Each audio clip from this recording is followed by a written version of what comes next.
15 anyos nga grade 10 student na lumos human gikatahong miambak sa pangpang sa Punta Enganyo, Lapu-Lapu City kagahapon sa hapon.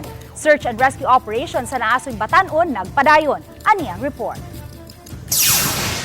Bisan pa man sa kadagko sa bawod ganihang buntag, padayon ang gihimong search and rescue operations sa mga sakop sa Coast Guard Lapu-Lapu Substation ug Lapu-Lapu City Water Search and Rescue. Sakay sa sea ambulance, gisubay niini ang kadagatan sa Punta Enganyo. Ilabi na sa dapit diin gikatahong naligo og dagat ang 15 anyos nga si Sean Clinton Pedrosa alas 4 kagahapon sa hapon. Dinha niya ang tumoy nga bahin sa pangpang gikatahong miambak ang 15 anyos nga si Sean kagahapon sa hapon. Gisuwayan paunta kini pagluwas sa iyang uyab apan tungod sa kadagko sa bawd, naglisod na kini pagluwas sa biktima.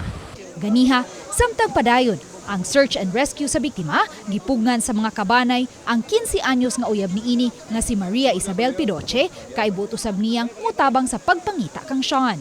Naibawad ako na siya kasaka. Nimawad ako siyang giyamba ko siyang giluwas. Kita na ako siyang luwas. Pero wagid ako, di ako kadaog niya. Kadaog niya. Dayag sa iyang mga kamot, bukton og tiil, ang samad nga iyang nahiaguman kagahapon sa hapon dihang iyang gisuwayan pagluwas sa Sean, gikan sa dagkong mga bawd. Lakip sa miam-am kaniya ang inahan ni Sean nga si Alma Kinsa nagpabiling ligon, bisan pa man sa gibating kahingawa ug kaguol sa posibleng nahitabo sa iyang anak. Bang naabot ko aning lugar. Uy, dira man tato dira inday ko. Tiwano siya napugngan, ti. Lagi. Naligog siya, ti. Tiwano dito Tingnan mo maligon mapugngan day kay ikaw po duwa na lang ani magkampo ta. Nangay tagtabang sa kagamanan sa tanan, ana na lang. Ug ginanay mo porma, ug ginanay mo porma mo, samot pa si Clinton. Apan dihang nahinabi na sa inahan si Mayor Junard Ahong Chan, kinsa lakip sa misusi sa dapit na hitabuan ganihang buntag, wa niini malikayi nga makapadayag sa iyang kasagmuyo ngadto sa mga sakop sa Coast Guard. Mga bitaw to gahapon, sige ko pangaytabang. Hasta akong pares, naganoy na may og kanang buruto. Nagpasan mi among gipaduot na dito. Di ginamo makaya kay ang buruto wa may makina di mi ka mao mo drive saon ba. Gitanaw naman Miss Coast Guard. Gitanaw ramin nila. Mabitaw to na ubos ko na ubos ako igsuon. Daghan mi.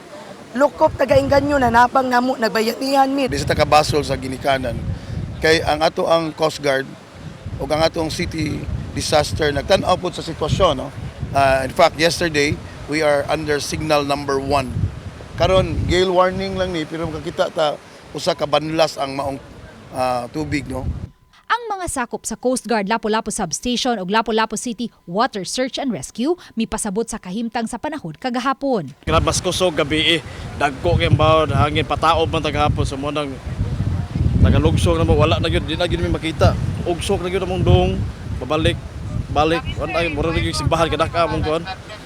Ang bawd Daling kamot ni ma'am gahapon na nag-search me around mga radius of 400 meters around the area sa Sheraton, sa area nga reported nga aha na wala.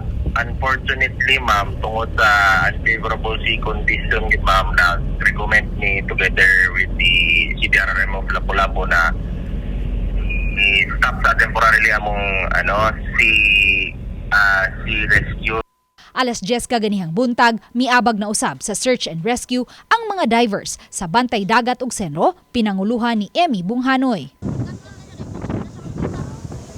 Pagka alas 11, kalit nga naukay ang pundok sa mga tao sa dapit, human daw may nakit-an silang porma sa tao nga nagpautaw-utaw sa dagat. Apan hangtod sa pagkutlo ning balita, wala paghihapon makiti ang 15 anyos nga si Sean. Uban ni Marlon Melgazo, Luan Merondina, Balitang Misda.